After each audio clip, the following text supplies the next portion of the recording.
విషయం. ఎందుకంటే తెలంగాణలో పూర్తి స్థాయిలో కూడా ఇండ్లకు అనుమతి ఏది టీజీ బీ పాస్ను నిలిపివేశారు. బిల్డ్ నౌ ఓపెన్ కావట్లేదు. ఇండ్ల నిర్మాణ అనుమతులు అందక నెల రోజులుగా అవస్థలు. రాష్ట్రంలో ఇండ్ల నిర్మాణ కళ్ళలైపోతున్నాయి. బీఆర్ఎస్ ప్రభుత్వంలో ఆన్లైన్లో ఇళ్ల నిర్మాణ అనుమతులు ఇచ్చిన టీజీ బీ పాస్ను ఆకస్మికంగా మూసివేశారు. దాని స్థానంలో కాంగ్రెస్ బిల్డ్ నౌ ఫోల్టర్ను తీసుకొచ్చింది. అది సక్రమంగా పనిచేయడం లేదన్న విమర్శలు కూడా వస్తున్నాయి. దాంతో రాష్ట్ర వ్యాప్తంగా గత నెల రోజులుగా భవన నిర్మాణ కార్మికులు తీవ్రమైన ఇబ్బందులు ఎదుర్కొంటున్న పరిస్థితి కనబడుతుంది. ఇక్కడ విషయం అది కాదన్నా, నీకు పర్మిషన్ ఇవ్వడానికో పర్మిషన్ ఇవ్వకపోవడానికో సమస్య కాదు. ఇక్కడ విషయం ఏంది, వీళ్ళు ఎందుకు తీసేసిళ్ళు అంటే ఇక్కడ ఇప్పుడు ఏంది పర్మిషన్లు ఇస్తారు. పర్మిషన్లు ఇచ్చిన తర్వాత ఇక్కడ ఒకటి మర్చిపోయినో లేదో, మన తెలంగాణలో ఒకటి మోపైనది హైడ్రా ఏంది, ధనవంతులకు పూర్తి స్థాయిలో సపోర్ట్, పేదలది కూల్చివేయాలి. ఇది అందరికీ తెలిసిన విషయం. ఎందుకంటే నిన్నటికి నిన్న ఒక పత్రికలో కూడా మనం చదివినాం. ఏది అంటే వాళ్ళకి సంబంధించిన ఫంక్షన్ హాల్ అయితే కూల్చేయలే, బాత్రూమ్ అంతా ఉన్న ఇల్లును ఒక రూమును మాత్రం కూల్చేసింది. ఇది అందరు చూసిళ్ళు. ఈ హైడ్రాకు సంబంధించి పూర్తి స్థాయిలో గనక ఇప్పుడు హైదరాబాద్ వ్యాప్తంగా పేదల ఇండ్ల మీద పడ్డది, పెద్దోళ్ళను వదిలేసింది అని చెప్పడానికి రెండు ఉదాహరణలు ఉన్నాయి.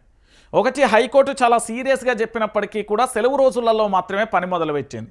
రెండోది హైడ్రాకు సంబంధించి. రెండోది ఏంటో తెలుసా, దుర్గం చెరువు దగ్గర ముఖ్యమంత్రి కుటుంబ సభ్యులకు సంబంధించి రాజకీయ నాయకులు, సినీ సెలబ్రిటీలకు సంబంధించిన ఇల్లులు ఉన్నాయి, అవి కూలగొట్టలే.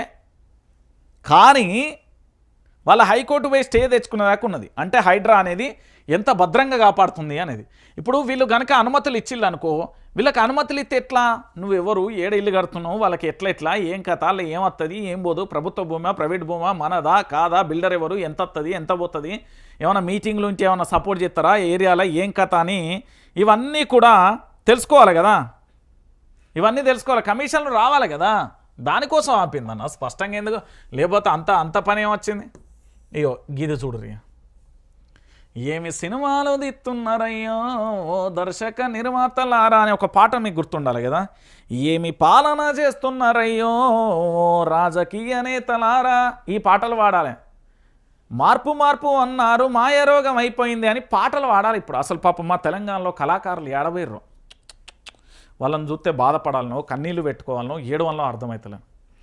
కవులు తమ యొక్క అక్షరాలతోని ఈ 17 నెలల పాలన మీద విమర్శలు చేస్తలేరు. అద్భుతంగా అంటే అద్భుతంగా మా కవులు కళాకారులు ఎక్కడున్నారో, ఏం చేస్తున్నారో పాపం. ఒక్కొక్కలకు ఒక్కొక్క అద్భుతమైన పేరు ఉంది. అంటే ఈ తెలంగాణ రాష్ట్ర వ్యాప్తంగా పబ్లిసిటీ ఉన్న కవులు, కళాకారులు, రచయితలు, ఇంకెవరన్నా ఉంటే వాళ్ళందరూ కూడా ఈ 17 నెలల కాలంలో మా కవులు, కళాకారులు మొత్తం అందరూ, ఇక నేను ఒక్కరిని అంటలేను, అందరిని అంటున్నా, మునుంబేటి అంటున్నా. ఎందుకు అంటున్నా అంటే పాపం ఈ తెలంగాణలో మా కవులు, కళాకారుల యొక్క పెన్నులు ఏడబోయినాయి అనేది నాకు డౌట్గా మారిపోయింది. ఎందుకంటే తెలంగాణ రాష్ట్ర వ్యాప్తంగా పూర్తి స్థాయిలో కూడా ఇదంతా అందరికీ తెలవాలి కదా. ఇక్కడ విషయం ఏంది అనేది ఒకసారి మనందరం కూడా ఒకసారి చర్చిద్దాం. కవులు, కళాకారులు వీళ్ళు, దాంతోపాటు అంతే వీళ్ళు ఒకటి పాటలు పాడతారు, అద్భుతమైన పాటలు పాడతారు. ఏంటి అంటే ఈ తెలంగాణలో 17 నెలల పాలన కనిపించలే.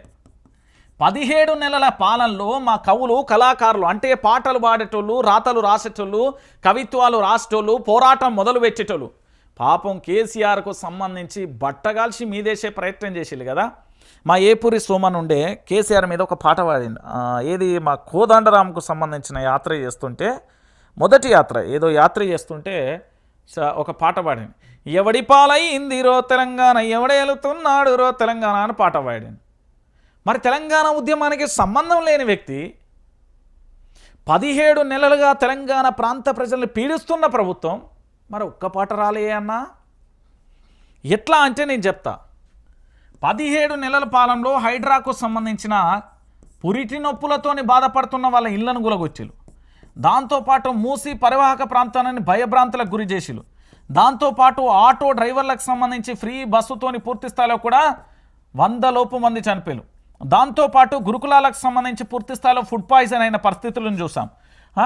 రైతులకు రైతు భరోసా వల్లే, రైతులకు సంబంధించి రైతు బీమా వల్లే ఏడాదికి 2 లక్ష ఉద్యోగాలు ఇస్తా అని చెప్పిన నిరుద్యోగులను మోసం చేశాడు.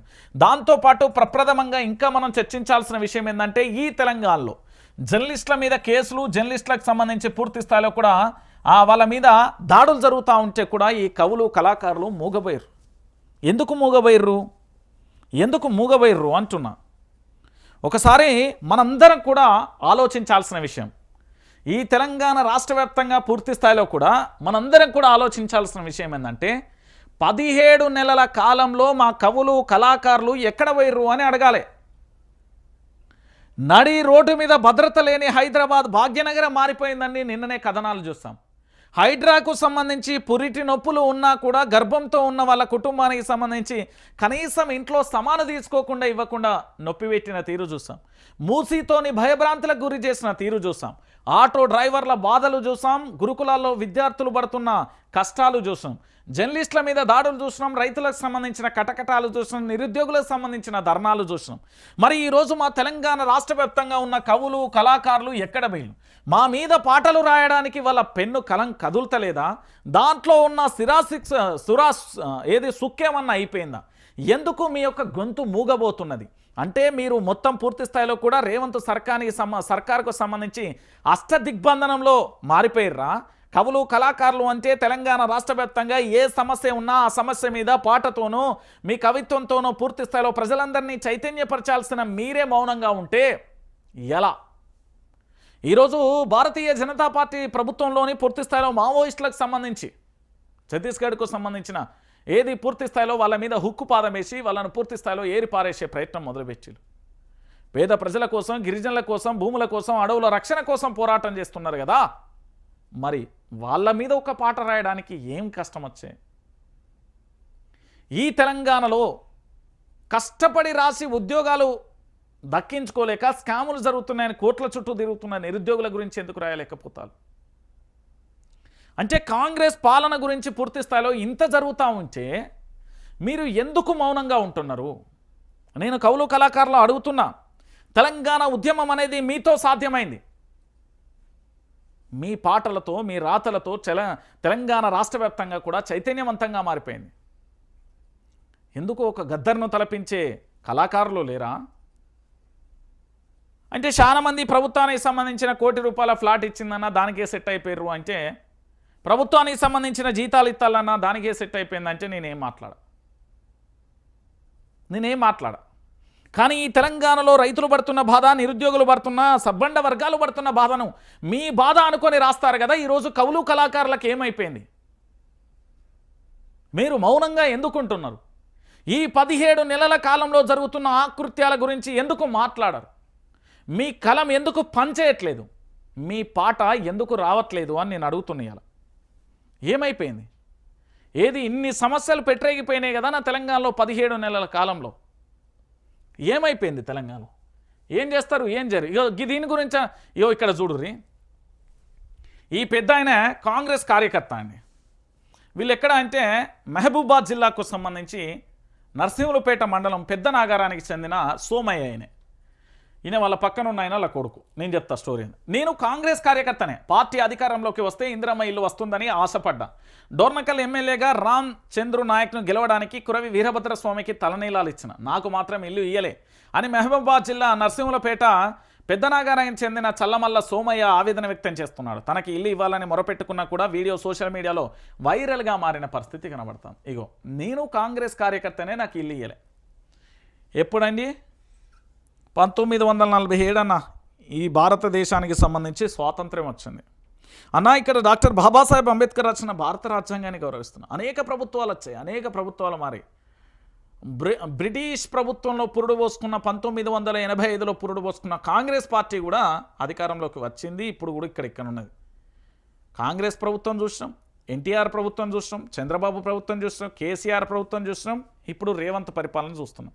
అయినప్పటికీ కూడా పేదవాడు ఇంకా పేదవాడిగానే మగ్గిపోతున్నాడు. పారిశ్రామిక వర్గం ఇంకా పారిశ్రమలకు పూర్తి స్థాయిలో కూడా పారిశ్రామిక వర్గం పెట్టుబడిదారి వ్యవస్థ మారిపోతున్నది తప్ప కనీసం పేదలుగా మగ్గిపోతున్నాడు అని చెప్పడానికి ఇది ఒక ఉదాహరణ.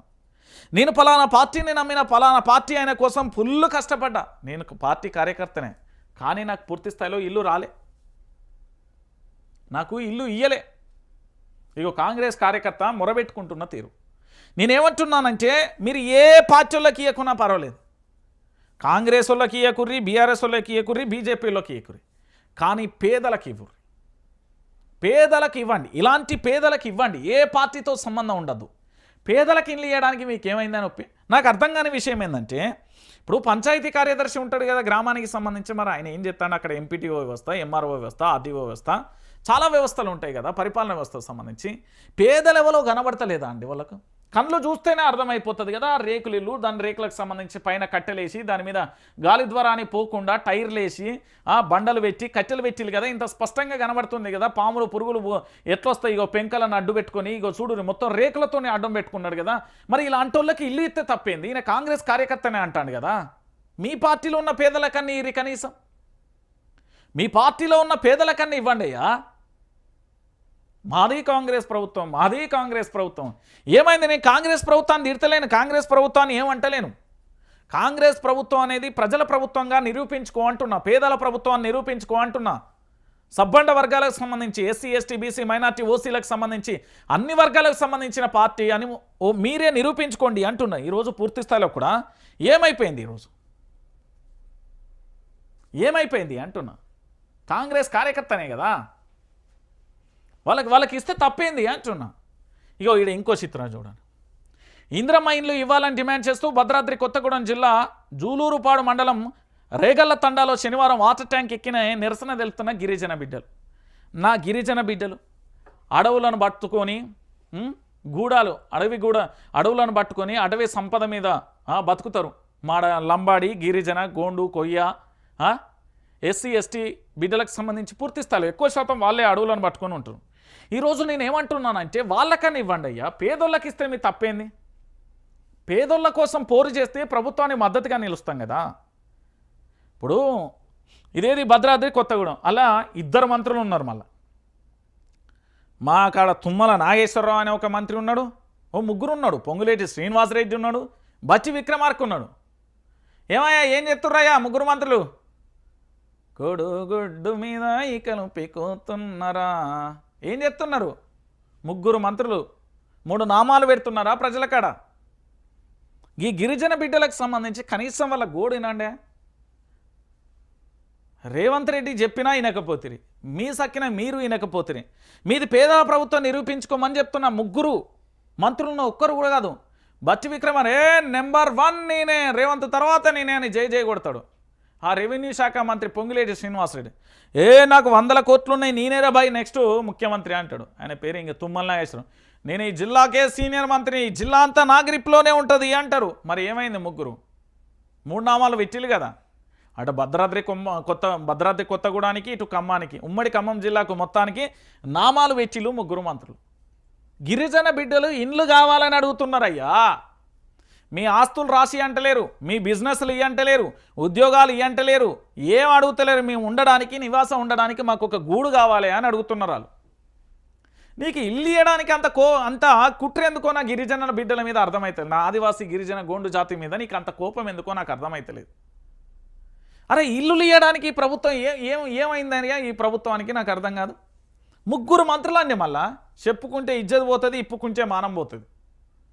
ఒక ఆయననేమో పూర్తి స్థాయిలో కూడా నేను దళిత బిడ్డను, దళిత ఉప ముఖ్యమంత్రి అంటాడు. ఇంకొక ఆయన నేను రెడ్డి సామాజిక వర్గానికి సంబంధించిన కార్పొరేట్ శక్తి అంటాడు. ఇంకొక ఆయనే నేను ఒక ఏంది తెలుసు కదా, ఇక మీకు చెప్పాల్సిన అవసరం తుమ్మల నాగేశ్వరరావు గురించి ఎట్లుంటాడు ఏం కథ అనేది మీకు తెలుసు. ఇక ముగ్గురే వాళ్ళు ముగ్గురే. కానీ ఈ బిడ్డలకు మాత్రం ఇవ్వడానికి పూర్తి స్థాయిలో కట్టం వచ్చిందట వీళ్ళకు. పాపం వాళ్ళు వాటర్ ట్యాంకులు ఎక్కాలి, వాటర్ ట్యాంకులు ఎక్కి నిరసన వ్యక్తం చేయాలి.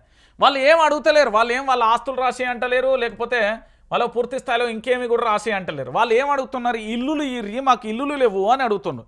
ఈ రేగళ్ల తండాలో పూర్తి స్థాయిలో ఇల్లులు ఇర్రి అంటుళ్ళు. ఇల్లులు అడిగితే కూడా ఇవ్వలేని పరిస్థితులలో ఉన్నది కాంగ్రెస్ పార్టీ అంటే ఇకేమనాలి? నేను కాంగ్రెస్ పార్టీని విమర్శిస్తలేను, తిడతలేను, కొడతలేను, బాంచనాన్ని బుదగరిత్తలేను. అయ్యా నీ మనస్సాక్షికి మానవత్వం అనేది ఒకటి ఉంటుంది కదా, మనిషిగా మనం ఆలోచించి పేదలకు సాయం చేద్దాం అంటున్నా. కానీ మీరు చేయరు. ఎందుకు చేస్తారు? మాకేం అవసరం, ఎవడేడబోతుందనే కాడున్నారు మీరు. ఇంతకంటే దారుణం ఏముంటుంది? ఇక దీంట్లో ఇంకా కట్టు, ఇదో కథ. విస్తీర్ణం పెరిగితే కేంద్ర సాయం కట్, మాట మార్చిన రాష్ట్ర ప్రభుత్వం. ఇందిరమ్మ ఇల్లు 600 చదరపు అడుగులు దాటొద్దంటూ షరతు, అయోమయంలో లబ్ధిదారులు. ఇందిరమ్మ ఇండ్ల వైశాల్యాన్ని కుదిస్తూ రాష్ట్ర ప్రభుత్వం ఆకస్మికంగా నిర్ణయం తీసుకోవడంపై సర్వత్రా ఆందోళన వ్యక్తమవుతుంది. మొదట 350 చదరపు అడుగులకు తగ్గకుండా ఎంత విస్తీర్ణంలోనైనా నిర్మించుకోవచ్చని ప్రకటించింది రాష్ట్ర ప్రభుత్వం. తాజాగా ఏమన్నది, 600 చదరపు అడుగులు మించరాదని, ఒకవేళ మించితే ఇంటి నిర్మాణం ప్రారంభమైనా రద్దు చేస్తామని స్పష్టం చేసింది. కేంద్ర నిబంధనలే ఇందుకు కారణమని తెలిపింది. కేంద్ర నిబంధనల ప్రకారం ఇళ్ల నిర్మాణం లేకుంటే ఆర్థిక సాయం అందే అవకాశం లేదు. ఈ నేపథ్యంలో రేవంత్ ప్రభుత్వం ఆకస్మికంగా ఈ నిర్ణయం తీసుకున్నట్టుగా తెలుస్తుంది. అయిపోయింది. గ్రామీణ ప్రాంతంలో 1.2 లక్షలు, కొండ ప్రాంతాలు, కేంద్రపాలిత ప్రాంతాలు, ఇట్లా రకరకాలుగా చెప్పుకుంటే చదరపు అడుగులకు సంబంధించి గ్రామీణ ప్రాంతాల్లో ఒక్కొక్క యూనిట్కి అది ఇక అయిపోయింది. 600 చదరపు అడుగులని ఈడలొల్లి స్టార్ట్ అయింది. ఆలోచించాలి. నేనేమంటున్నానంటే, నా తెలంగాణ సమాజాన్ని, నా తెలంగాణ ప్రాంత బిడ్డలను, నా యావత్తు తెలంగాణ సమాజాన్ని, నా కాంగ్రెస్ ప్రభుత్వానికి నేనేం చెప్తున్నానంటే, అయ్యా మీకు దండం పెట్టమన్నా ఇగో ఇట్లా దండం పెడతా, బాంచని దండం పెడతా. ఎందుకు అంటే ఈ పేదలకు ఇల్లు ఇయ్యి, మీ కాంగ్రెస్ వాళ్ళకే ఇయ్యి, పేదలకి ఇవ్వమంటాను నేను. వాడు నా బామ్మారిది, వీడు అల్లుడు, వాడు సుట్టపోడు, వాడు సడ్డకుడు, వాడు నా దోస్తు, వీడు నా పార్టీడు, వీడు నా క్రియాశీలక పార్టీడు, పొద్దుగాలెత్తే వీడు నాతోనే తిరుగుతాడు. ఇవన్నీ దుకాణం బంద్ చేసి పేదోళ్ళకి ఇవ్వమని చెప్తున్నా నేను. పేదోళ్ళకి ఇవ్వమంటాను. అట్టడుగు వర్గంలో ఉన్న ఇలాంటి పేదలకి ఇవ్వమంటాను. మాకు ఇల్లు కావాలి, మాకు ఆ స్తోమత లేదు, ఒక ఇల్లు కట్టుకోవడానికి చిరకాలం జీవితాంతం పనిచేస్తాం తెలుసా, గొడ్డు లెక్క. ఇల్లు కావాలని ఒక ఇల్లు కోసం ఆర్తనాదాలు చేస్తారు. వాళ్ళకి ఇవ్వడానికి ఏం నొప్పి? తెలంగాణ ప్రాంత ప్రజలారా ఇక చెప్పుర్రి ఏమంటాం? రైట్. ఇక పాకు దిగుమతులపై నిషేధం, ఆంక్షలు ఉధృతం చేసిన భారత్.